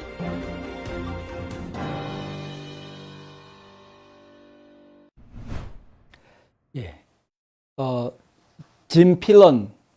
네. 짐 필런 이분인데요. 짐 필런이 어제 네브라스카 주지사 공화당 예비선거에서 일단 이겼습니다. 34.2%로 나오네요. 이건 이제 MSNBC 보도 내용을 제가 가져온 것인데 최종 집계는 아니고요. 최종 집계는 아니지만 저희가 보니까 95% 개표 상황이었을 때 짐 필런이 33.75%, 88,569표라고 하고요. 그다음에 찰스 헙스터. 이 헙스터는 트럼프 대통령이 지지해줬던 후보인데 떨어졌습니다만은 저희가 본 집계는 30.13%, 79,068표. 이것을 놓고 트럼프가 지지해 주었던 후보가 처음으로 떨어졌다. 올해 선거에서. 그래가지고 지금 여러 언론들이 특히 이제 좌편향 언론들이 드디어 올 것이 왔다라는 식의 그런 이제 보도들을 내놓고 있습니다. 그런데 아시는 분들은 이제 다 아시죠. 뭐냐면 찰스 헙스터 같은 경우에는 아주 악재가 있었습니다. 무슨 악재가 있었느냐? 성스캔들이 있었죠. 이 참 심각한 문제인데 네브라스카 이그제미너가 이 내용을 보도를 했었는데요. 지난달 초에 트럼프의 지원 유세에도 불구하고 헙스터가 실패한 것은 이달 초에 지원 유세했었고요. 지난달 네브라스카 이그제미너가 보도한 성추행 스캔들이 한몫했다는 거죠. 이그제미너는 정치 행사와 미인 대회를 하는 동안에 헙스터가 여성들의 엉덩이를 만졌다. 근데 손을 집어넣어가지고 살을 만진 게 아니고요. 이제 옷 밖에 어쨌든 엉덩이를 만졌습니다. 이게 이제 성추행한 거죠. 왜 만집니까? 거기를 쓸데없이. 약간 그걸 만졌는데 헙스터가 내 엉덩이 만졌어요 하고 고백한 여성이 6명이나 됐습니다. 이 6명의 인터뷰를 일일이 다 해서 이그제미너가 보도해 버렸습니다.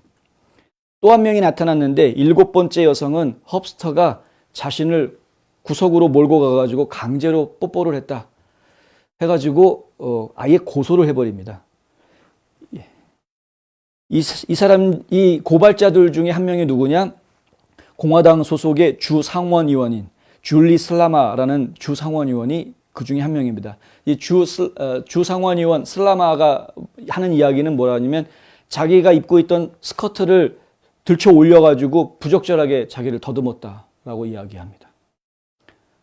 치마 속으로 손을 집어넣었다는 이야기인데 왜 그랬는지 모르겠습니다. 하여간 이런 일이 벌어졌으니 이제 민심이 흉흉할 수밖에 없었겠죠. 거의 다 폭로가 됐고 물론 헙스터 측에서는 뭐라고 했냐면 아예 텔레비전 광고까지 만들어가지고 이 필런 후보를 지지해 준 사람이 누구냐면 리케츠인데 리케츠가 지금 현재 주지사입니다. 현재 주지사가 임기가 다 끝났기 때문에 이제 퇴임을 해야 돼서 지금 이제 주지사 후보를 다시 공화당에서 뽑고 있는 거였는데 리케츠 주지사는 이 필런을 지금 지지를 해준 거죠.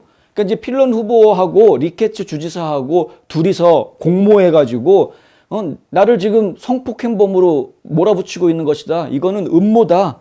이건 작전이다. 지금 나는 결백하다라고 지금 헙스터가 아주 강하게 주장을 했습니다. 광고까지 만들어서 돌렸고요. 명예훼손으로 아예 그냥 고발까지 해버렸습니다.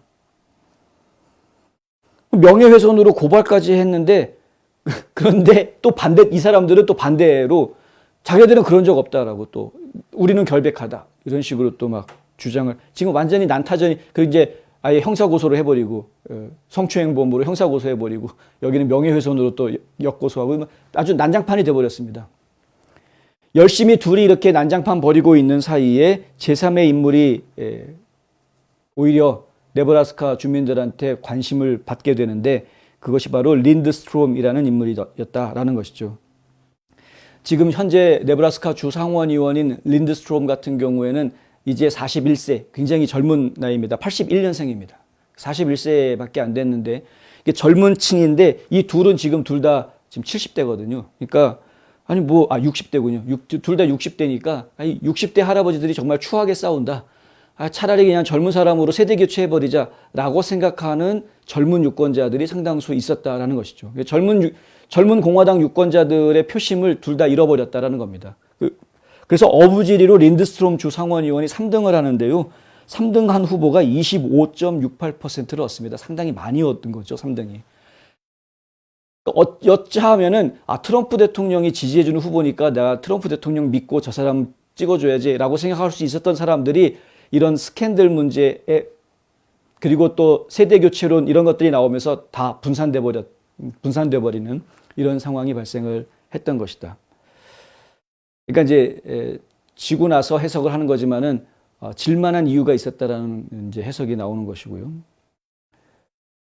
그러한 악재들을 이겨내지 못했던 것도 충분히 그만한 네브라스카 주민들로부터 충분히 사전에 그러한 뭐라 그럽니까 신뢰를 쌓아놓지 못했던 부분이 있었던 것이었겠죠. 그러니까 유일하게 지금 트럼프 대통령이 지지했던 후보들 중에 유일하게 지금 실패한 케이스가 돼버렸는데 이번 올해는 2020년 선거 때에는 2명이 실패했었습니다. 기억하시는지 모르겠는데, 근데 이번에는 지금 이제 첫 번째 실패 케이스가 하나 나왔고요.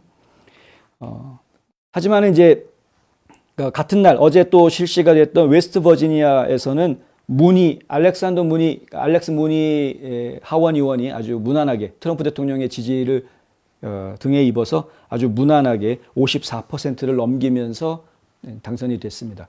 그러니까 일반적으로 보면은 트럼프 대통령이 아무나 지지를 하지 않고 일단은요 지지할 만한 사람이기 때문에 지지를 하는 것이죠. 그렇기 때문에 트럼프 대통령의 지지를 받는다라는 것 자체가 당선 확률이 상당히 높다라고 이제 일반적으로 인식이 되어지는 것이었는데 하여간 예외적인 상황이 벌어졌다. 어떻게 해서 이런 일이 벌어졌냐 그랬더니 아까 말씀드린 대로 성추행 사건이 터졌는데 그 신뢰를 네브라스카 주민들로부터의 신뢰를 확실하게 챙기지를 못했고 거기에다가 엎친 데 덮친 격으로 세대 교체론이 나오면서 젊은 주자가 인기몰이에 어느 정도 성공하면서 표가 분산돼 버렸기 때문에 이런 상황이 이제 벌어지게 됐다. 근데 한 가지 언론들이 지적하고 있는 부분에 저희도 무시해서는 안 된다라고 말씀드려야 될 부분이 뭐냐면 아무리 트럼프 대통령을 지지하고 있는 지지자라고 하더라도 대통령으로서는 트럼프 대통령을 지지하지만 우리 동네의 주지사, 우리 동네의 연방상원, 우리 동네의 연방하원의원은 내가 뽑겠다. 우리 동네 사람들이 하겠다. 트럼프 대통령이 여기에 간섭 안 했으면 좋겠다라는 이 생각을 가지는 공화당원들이 있다는 겁니다. 분명히 있다는 겁니다. 지역에 따라서 그 수가 많을 수도 있고 적을 수도 있습니다만은 그것이 분명히 있다. 이러한 부분은 저희가 정말 심사숙고해야 될 부분이다라고 말씀드릴 수 있겠습니다.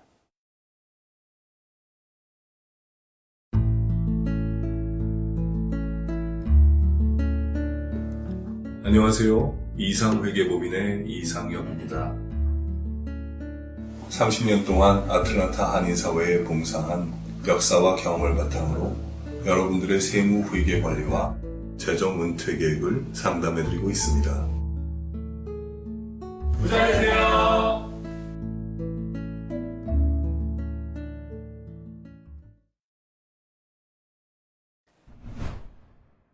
조지아주 얘기로 넘어가 보겠습니다. 어제도 잠깐 말씀을 드렸었지만은 조지아주 내의 공화당 기득권층은 트럼프 대통령이 지지하고 있는 데이빗 퍼듀 전 연방 상원의원보다는 지금 브라이언 캠프 현 주지사를 더 지지하고 있는 모습을 지금 보이고 있다. 캠프 주지사는 최근에 NRA 전미 소총협회죠. NRA가 지지한다 그러면은 그건 아주 강력한 우파 정치인이다라고 이렇게 일반적으로 그렇게 등식이 성립되어져 왔었던 그런 단체인데, 이번에 NRA가 트럼프 대통령이 지지하는 퍼듀를 지지를 하지 않고 지금 브라이언 캠프 주지사를 지지를 했다라는 부분, 그것이 이제 또 하나의 좀 봐야 되는 요소로 좀 이야기가 되고 있고요. 조지 W. 부시 전 대통령이 브라이언 캠프 주지사하고 함께 기금 모금 행사를 가질 것이다 라는 발표가 또 나왔습니다. 뭐 부시 대통령이야 하여간 좀 저희가 볼 때에는 제대로 된 보수 정치인이라고 말하기가 조금 좀 애매한, 어찌 보면은 이제 네오콘 세력들이죠. 지금 이제 방산업체들과 연결되어져 있는 이제 국민들을 정말 위하는 정책가라고 보기는 좀 거시기한. 그래서 그러한 사람이 캠프하고 손을 잡는다라는 부분에 대해서는 그렇게 낯설지가 않은데, 근데 NRA는 조금 좀 의외의 소식으로 다가왔었고요. 그리고 공화당 주지사 협회가 있는데요. 전국에 있는 공화당 소속의 주지사들이 26명인가 되는데, 이 공화당 주지사들의 협회에서도, 현직 공화당 주지사들이죠. 이 주지사 협회에서도 지금 브라이언 캠프를 계속 물어주고 있습니다. 이건 이럴 수밖에 없습니다. 왜냐하면 브라이언 캠프가 그 협회의 회원이기 때문에, 그리고 그 협회 약관에 보면은 우리 협회에 소속되어져 있는 주지사들을 위해서 각 주지사들이 서로 협력해 준다라고 아예 약관이 그렇게 되어져 있는 단체이기 때문에 그 단체는 뭐 현역 주지사를 밀어줄 수밖에 없습니다. 벌써 500만 달러 어치의 광고비를 대주 그런 상황이고요. 상당히 큰 도움을 주고 있는 그런 상태이고요. 그리고 여론조사들을 보면은 지금까지는 계속 퍼듀보다는 캠프가 앞서는 여론조사 결과를 보여왔다 이런 것이죠. 지금 이제 화면에 보시면은요, 이렇습니다. 여기 보시면은 그 Real Clear Politics에서 정리해 놓은 여론조사들인데 4월 10일 실시된 거, 22일부터 27일까지 실시된 거, 28일부터 5월 1일까지 실시된 거죠. 그래서 4월부터 5월 1일까지 실시된 세 가지 여론조사 결과들을 종합해서 집계를 해보면 캠프가 22.3% 앞서고 있다. 퍼듀어에 비해서 앞서고 있다. 지금 평균으로 따져서 지지율을 보면은 캠프는 54.3%의 지지율을 보이고 있고 퍼듀는 32%의 평균 지지율이 보여지고 있다. 그런데 저는 이거를 좀 이렇게 해석을 해드리고 싶습니다. 좀 더 자세히 보시면은요, 퍼듀를 지지하는 지지율이 처음에는 27%였다가 두 번째 여론조사에는 31%, 세 번째 여론조사에는 38%로 올라왔습니다. 점점점 올라오죠. 점점점 올라옵니다. 이 브라이언 캠프를 지지하는 지지율은 53이었다가 56이었다가 54로 또 떨어집니다. 그러니까 약간 캠프가 떨어지면서 지금 퍼듀는 쭉쭉 올라가는 이런 상황이었었습니다. 그런데 5월 1일자로 여론조사가 끝납니다. 5월 1일 날 어떤 일이 있었느냐? 이 두 후보 간의 토론회가 열렸습니다. 그러니까 이 두 후보 간의 방송 토론회가 방송이 됐는데, 그 방송 토론회가 끝나고 난 다음에 이 트럼프 대통령이 퍼듀가 아주 이번에 토론회에서 크게 승리했다라고 아주 선언을 해버리죠. 상당히 많은 사람들이 그때 토론 결과를 놓고 퍼듀가 캠프에 대해서 맹공격을 펼쳤다. 아주 맥없이 당했다라는 표현까지는 안 나왔습니다만 맹공격을 펼쳤다라는 이야기까지 나왔습니다. 그 이후에도 지금 데이비드 퍼듀는 조지아주 전역을 돌아다니면서 계속해서 지금 브라이언 캠프가 한 정책이 겉으로 볼 때는 조지아주에 도움이 되는 정책인 것처럼 포장이 되어 있지만 실제로는 주민들한테 그렇게 도움이 되는 정책이 아니다. 사실은 잘못된 결정이었다라는 지금 공격성 발언들을 계속하고 다니고 있습니다. 근데 이 둘의 토론회가 있었던 그 토론회를 보면서 마음이 바뀐 사람이 있을 수가 있는데, 그 결과는 어느 여론조사에도 지금 나와 있지가 않습니다. 아직까지. 이미 지금 사전 선거가 시작이 되어져 있는 상황이고, 그래서 또 다른 여론조사 결과가 나올지는 저희가 지금 지켜봐야 되겠지만, 지금 이게 브라이언 캠프 주지사가 상당히 앞서고 있다라고 지금 계속 주장하고 있는 부분이 사실은 알 수 없는 숫자다. 이렇게 계속해서 치고 올라오고 있는 가속도가 더 붙을 수가 있다. 왜냐하면 이게 숫자가 27에서 38까지 쭉 계속 올라올 수 있었던 이유는 과거에는 트럼프 대통령이 데이빗 퍼듀 상원의원을 주지사 후보로 지지했다라는 사실을 몰랐던 조지아 주민들이 많았었습니다. 그래서 이런 상황이 됐던 거였고요. 그냥 트럼프가 누구 지지했는지는 모르겠는데 브라이언 캠프가 또 나와? 뭐 그동안 잘했으니까 또 찍어줘야지. 죄송합니다.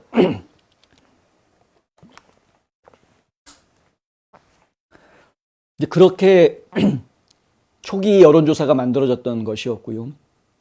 근데 이제 시간이 조금씩 지나면서 트럼프 대통령이 지지한 사람이 있어. 그게 퍼듀야. 라는 이야기가 퍼지기 시작을 했고, 그래서 퍼듀 지지율이 올라가고 있는 상황이었는데, 토론회가 방송이 된 이후로 지금 여론조사가 나오고 있지 않다. 결국에는 지금 이제 조지아 주민들 입장에서는 제가 좀 세게 말씀을 드리면 깜깜이 투표를 할 수밖에 없는 상황이 돼버린 겁니다. 알 수 없는 상황에서. 다른 사람들이 어떤 생각을 하고 있는지 솔직하게 알 수 없는 상황에서 오히려 거짓 정보를 사실은 보고 있는 거나 마찬가지다. 과반수가 넘는 사람들이 캠프를 지지하고 있다라는 식의, 이거는 사실은 거짓 정보라고 이야기할 수밖에 없습니다. 지금 상황이 많이 바뀌었을 수 있는데, 그런 부분들이 지금 가만히 안 되고 그 숫자들만 놓고 이야기를 하면은 마치 브라이언 캠프가 유리한 것처럼 보일 수가 있는 것이죠. 그걸 지금 뒤집을 수 있는 이야기들이 아직까지 안 나오고 있는 게 상당히 안타깝다는 것이고요. 저스트 뉴스 같은 경우에도 캠프한테 유리한 이야기가 보도가 됐습니다. 주 공화당원들에 따르면은 캠프는 강력한 주지사였다. 코로나19 팬데믹 시작했을 때 가능한 빨리 조지아주를 개방하기 위해서 노력했고, 그래서 실제로 전국에서 가장 처음으로 학생들을 다시 학교로 보냈던 그런 주지사였고요. 그리고 임신 6주 후 낙태를 금지하는 하트빗 심장박동 법안도 조지아주에서 법안에 서명을 했었고, 그리고 선거개혁안 SB20이라는 이제 선거개혁법 통과를 시켜서 전국적으로 보이콧 당하는 그런 어려움을 겪기도 했었고요. 최근에는 총기 소지자들을 위한 공공휴대법을 완화합니다. 그래서 총기 은닉을 하고도 공공장소에 갈 수 있게끔, 어떤 라이센스 없이도 총기 은닉을 할 수 있게끔 그렇게 허가해주는 법안에 서명을 합니다. 이게 아무래도 NRA로부터 지지를 받게 된 계기가 된 것 같습니다. 이 법안을 이제 통과시키고 사인하면서 전국 소총협회로부터 지지를 받게 된 이유가 이것 때문인 것 같은데, 그러니까 이러한 법안들은 이제 뭐 수정헌법 제2조를 지킨다라는 명분이 있기 때문에 많은 보수주의자들로부터 이제 환영을 받는 그런 내용들이기는 하죠. 그러니까 이런 식의 강력한 우파 정책들을 계속 펼쳐왔었기 때문에, 그렇기 때문에 공화당원들 사이에서 브라이언 캠프에 대한 지지율이 식지 않고 있다라는 이야기를 지금 저스트 뉴스에서는 하고 있고요. 퍼듀에 대한 거부감이 조지아 공화당원들의 눈에는 도널드 트럼프에 대한 거부감이 반드시 있는 것은 아니다라는 이야기도 저스트 뉴스에서는 합니다. 무슨 얘기냐면요, 많은 사람들이 누가 본선거에서 민주당 후보인 스테이시 에이브람스와 싸워서 이길 수 있느냐 하는 걸 더 생각하게 된다라는 것이죠. 스테이시 에이브람스와 싸워서 이길 수 있느냐 없느냐를 놓고 이야기할 때에 이길 수 있다, 둘 다 이길 수 있다로 나옵니다. 여론조사한 결과를 보면. 그런데 브라이언 캠프가 더 크게 이기는 것으로 나옵니다. 왜? 이긴 적이 있으니까. 2018년에 이미 스테이시 에이브람스랑 싸워서 이긴 적이 있기 때문에. 그런데 누굽니까? 데이빗 퍼듀는 2021년 결선 투표까지 가가지고 결국에는 존 오소프라는 지금 연방 상원에서 최연소 연방 상원 의원한테 자리를 내주고 선거에서 졌던 인물이다 이거죠. 그러니까 가장 최근에 이긴 인물이고 가장 최근에 진 인물이다. 이긴 사람이 한 번 더 이기게 해주는 게 더 확률적으로 맞는 거 아니냐. 이제 이렇게 되는 것이죠. 그리고 지금까지 활동해왔던 내용을 봤을 때 뭐 그렇게 못나 보이지 않는다, 믿을만하다. 이게 조지아주 공화당원들의 판단이라는 겁니다. 그것은 트럼프 대통령을 신뢰하고 말고 트럼프 대통령이 얘기하니까 무조건 따르고 안 따르고의 문제하고는 다른 문제다라고 이야기합니다. 트럼프 대통령은 사실 이 광고에도 그렇고 뭐라고 얘기를 했었냐면은 퍼듀를 지지하면서 브라이언 캠프가 되면 스테이시 에이브람스한테 질 것이다 라고 광고를 했었습니다.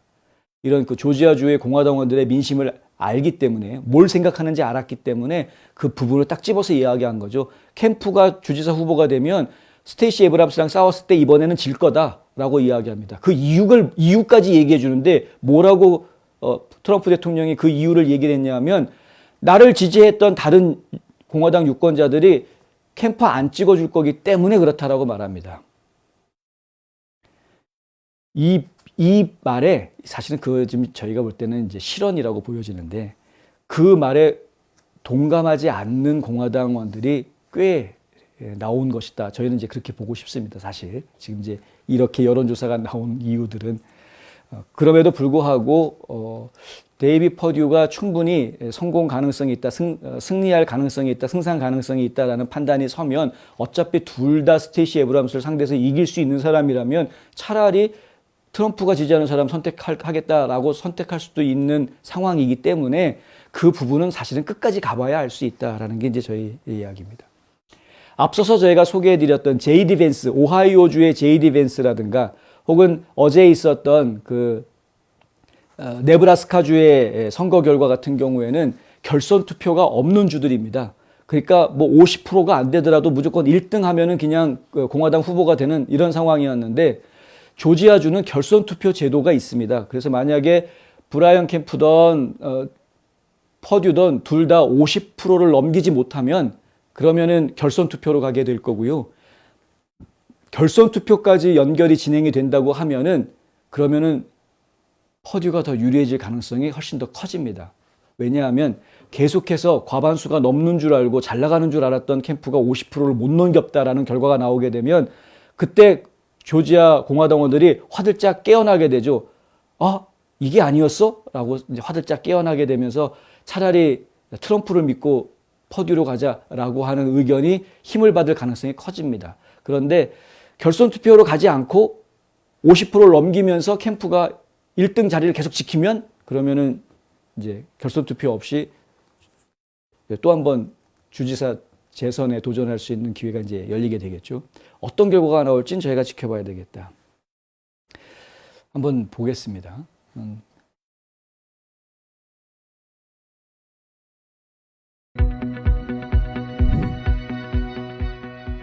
팬데믹 위기 속에서 인터넷 서비스 기업으로 성장한 bannerandprint.com. 각종 인쇄물, 배너, 스티커, 간판, 스니즈 가드까지 필요하신 모든 작업을 두고두고 마음에 드시게 해드립니다. bannerandprint.com. 전국 어디서든 웹사이트로 주문하시면 원하시는 디자인을 빠르게 출력해 신속하게 배송해 드립니다. bannerandprint.com 678-274-7275.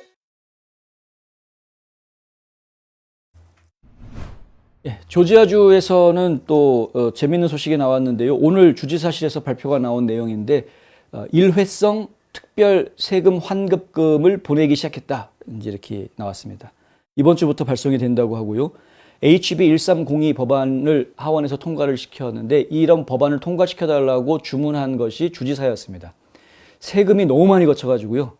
원래 계획했던 것보다 훨씬 더 많은 세금이 거쳐서, 그래서 이제 이 세금을 다시 주민들한테 어느 정도 나눠줘야 되겠다, 돌려줘야 되겠다, 이제 이렇게 결론이 난 것이죠. 원래는 작년에 진짜 엄청나게 세금이 많이 거쳤습니다만은, 작년에는 이런 얘기가 없었는데, 올해 들어서는 다른 주에서 이런 얘기들이 나왔었습니다. 다른 주에서 뭐 소득세로 올해 면제를 해주겠다라든가, 뭐 특별 감면을 해주겠다라든가 이런 이야기들이 나오면서, 이제 뭐 그러면 특별 소득세 리턴 해줘야 돼, 뭐 이런 얘기들이 이제 같이 조지아주에서도 나오게 된 거죠. 조지아주가 원래 계획했던 것보다 엄청나게 많은 세금들이 걷어졌기 때문에, 세금이 많이 걷어졌다라는 것은 뭐 두 가지 측면으로 이해할 수가 있는데요. 하나는 그만큼 경제가 활성화됐다, 조지아주 경제가 좋아졌다라는 의미로 이해할 수 있고요. 실제로 조지아주 실업률은 지금 역대 사상 최저 3%도 안 됩니다, 지금. 집에서 놀고 있는 사람들 거의 없습니다. 다 일터에 나가서 일하고 있는 상황이고요. 이제 대기업들 유치가 계속해서 지금 진행이 되고 있고, 신규 투자, 사업 투자, 일자리 창출 이런 것들이 계속해서 진행이 되고 있기 때문에 그러니까 회계년도로 이야기하면 작년 10월 1일부터 올해 3월 말까지 그 9개월 동안 사이에 일자리 숫자가 전년 대비 52% 늘어났다라는 집계가 나와 있을 정도입니다. 이 일자리가 52%가 늘어났다는 게 상상이 되십니까? 그러니까 굉장히 많은 경제 성장이 이루어지고 있는 것이 사실입니다. 그렇다 보니까 이제 세금이 많이 걷어졌다. 이렇게 긍정적인 면에서 볼 수 있는 부분이고요. 부정적인 면에서 보면은 아니 세금이 얼마가 걷어질지 계산을 못했다는 이야기 아니냐 이렇게 됩니다.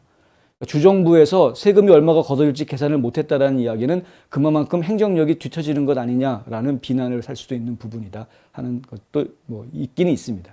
근데 어쨌든 간에 세금이 많이 걷어졌기 때문에 특별 감세 조치하는 법안도 통과를 시켰고 그래서 세금 감면 혜택도 주기로 하고 그리고 특별히 1인당 250불에서 500불까지 개인이 신고하는 싱글 신고자인 경우에는 250불을 기준으로 하고요. 만약에 개인이 신고를 하긴 하되 세대주의인 경우, 가족들을 부양 가족이 있는 사람인 경우에는 375불까지 환급을 해주겠다. 그리고 부부가 조인트 해가지고 신고한 경우에는 500불까지 세금 환급을 해주겠다라는 이야기가 나와 있습니다. 500불 다 주는 것은 아니고 이제 가족 수라든가 소득 수준, 그러니까 세금 신고한 액수 이런 것들을 따져보아서 차등해서 이제 주겠다 이렇게 이야기가 돼 있고요. 얼마가 올지 기다리는 재미가 좀 있을 것 같습니다. 일단은 2021년도 세금 신고를 하고 납세한 사람들에 대해서만 이것을 하겠다라고 발표가 나와 있고요. 자세한 내용 궁금하신 부분들을 Q&A로 해가지고 웹사이트를 만들어 놓았는데 Q&A 웹사이트 주소는 저희 뉴스앤포스트.com 저희 웹사이트, 저희 뉴스앤포스트 웹사이트에 들어오셔서 기사 내용 보시면 링크 연결해 놓도록 하겠습니다.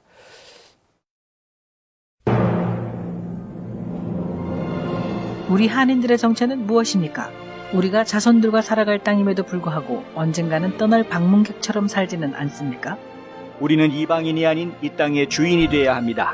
우리는 반드시 이 나라에서 좋은 평판을 만들어야 되는데 이 나라와 우리 이웃과 우리 지역에서 도움이 되는 사람들로 부각이 되어야 됩니다. 좋은 이웃되기 운동이 여러분 곁에서 함께합니다.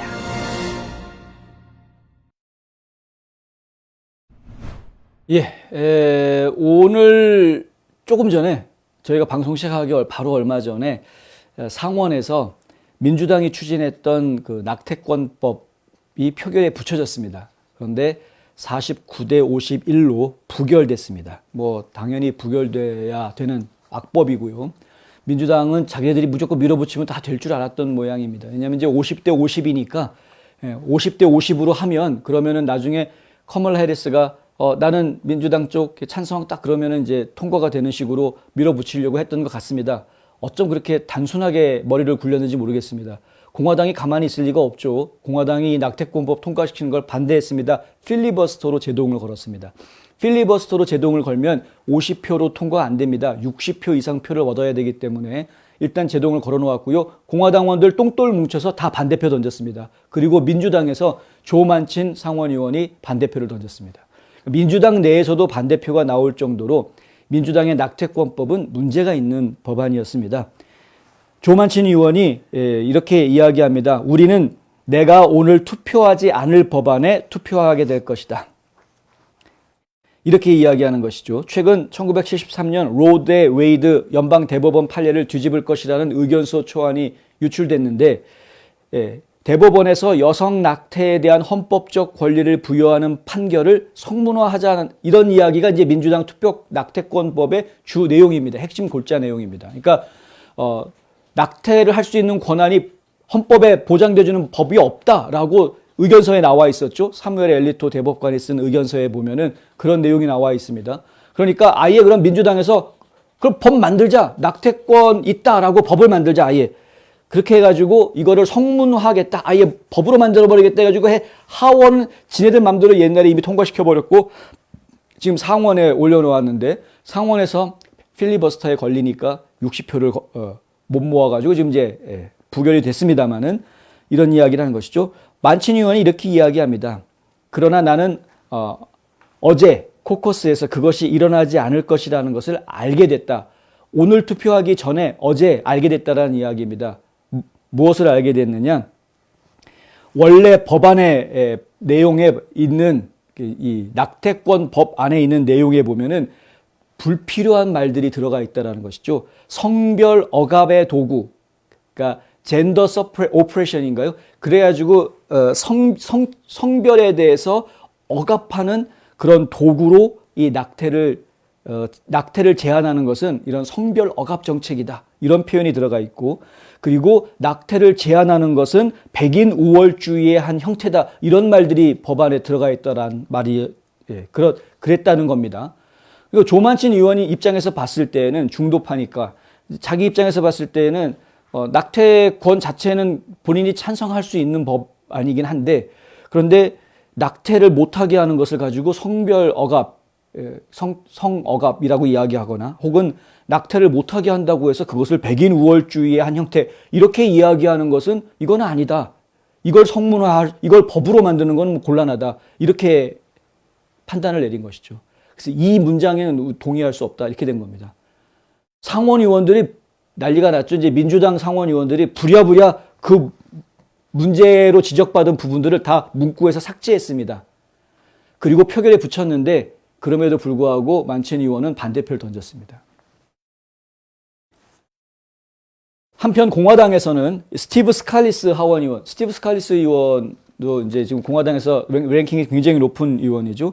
이 스칼리스 의원이 올해 중간선거에서 공화당이 다수당 지위를 확보하게 되면 그러면 공화당이 다수당이 된 첫날, 그러니까 내년 1월 3일이 되겠습니다. 공화당이 다수당이 된 첫날 출생, 생명, 낙태, 생존자 보호법 Born Alive Abortion Survivors Protection Act 이 법을 통과시키겠다 이렇게 선언을 했습니다. 이건 공화당에서 나온 이야기죠. 지금 공화당에 보니까 정말 말도 안 되게 지금 민주당에서 자기네 마음대로 막 법안을 막 통과시키려고 하니까 화가 나가지고 공화당 쪽에서 이런 식으로 하면 우리 내년 1월에 보자. 의회 첫날, 내년 회기 첫날 우리는 Abortion Survivor Protection Act 낙태 생존자를 보호해주는 법을 제정하겠다. 이렇게 나온 겁니다. 낙태나 낙태 시도에서 살아남은 아이에게 의료적인 돌봄을 제공하지 못하게 하는 말이 좀 어렵죠. 이중 부정이니까 강한 긍정으로 받아들여야 될 것 같습니다. 낙태에서 살아남은 아이들은 무조건 살려내고 도와줘야 되는 의료적인 혜택을 줘야 한다라는 그런 내용의 법안이 되는 것이죠. 스칼리스 의원은 판결문이 빨리 나왔으면 좋겠다. 연방 대법원의 판결문을 이야기하는 겁니다. 이 낙태에 관련한 유출된 판결문과 같은 것이었으면 좋겠다. 이런 말도 했고요. 유출이 있었다는 것은 하지만 실망스러운 일이다. 라는 이야기도 합니다. 우리는 생명을 수호하는 정당이며 선출된 지도자들은 생명을 수호해야 하고 모든 주와 워싱턴에서 그러한 법이 무엇이어야 하는지에 대해 공개적으로 토론할 수 있는 판결을 축하하게 될 것이다. 연방 대법원이 낙태 못한다라고 판결하는 게 아니라 낙태를 어떻게 할지에 대한 결정권은 연방법에 없으니 각 주가 알아서 해라라고 주의회로 던져주겠다라고 한 것이었습니다. 연방 대법원의 그 의견서 내용은. 그러니까 지금 스칼리스 의원이 하는 이야기는 연방 대법원이 빨리 그것을 우리 의회 의원들이 그 문제를 가지고 논의할 수 있게끔 빨리 판결을 내려줬으면 좋겠다. 이제 이렇게 이야기하는 것이죠. 분명히 만약 우리가 과반수를 얻는다면 우리는 첫날 Born Alive Act, 태어날 때 살아있으면 무조건 살려야 된다라는 이 법을 만들겠다. 낙태를 하든 뭘 하든 하여간 밖으로 나왔는데 살아있으면 무조건 살려야 된다라는 법을 만들겠다. 미치 매코넬 상원 원내대표는 어제 상원 공화당들은 낙태가 전국적으로 금지되는 대신 주 차원에서 처리가 될 것이다 라고 이야기합니다. 이것이 지금 연방 대법원이 지금 판결을 내리려고 준비하고 있는 내용이 바로 이 내용입니다. 낙태를 못하게 하는 게 아니라 주에서 알아서 해라. 이렇게. 누가 백악관에 있든 간에 연방정부 차원에서 60표는 없다고 봐도 무방하다고 생각한다. 이게 무슨 얘기냐면은 오늘 이제 투표하기 전에 어제 이야기를 한 건데요. 오늘 상원에다가 낙태법 민주당에서 아무리 강하게 밀어붙이려고 해도 어차피 60표는 절대 안 나올 거다. 아무리 골빈 공화당 상원의원이 니네들 찬성해주는 표를 던진다는 사람이 나올지 모르겠지만 60표까지는 안 나올 거다. 이렇게 지금 어제 큰 소리를 이미 쳐놨었습니다. 미치 매코넬까지 이렇게 이야기할 정도였던 상황이었다. 어쨌든 민주당의 낙태권법은 실패했고요. 천만 다행입니다. 이제 연방 대법원이 판결을 내려줄 걸 저희가 지금 기다려야 되는 그런 상황이 됐고, 좀 전에 설명드린 대로 연방대법원의 판례는 이제 낙태에 대한 문제는 연방법이 아닌, 그리고 헌법이 아닌 각 주의회에서 결정해야 될 문제인 것으로 돌려보내주게 될 것이고, 그러면 각 주별로, 지역별로 낙태 문제에 대한 심도 깊은 논의와 결정, 이런 것들이 이루어지게 될 것으로 저희는 기대하면 되겠다. 이제 이렇게 결론이 나겠습니다. 오늘 저희가 준비한 소식은 여기까지이고요. 네.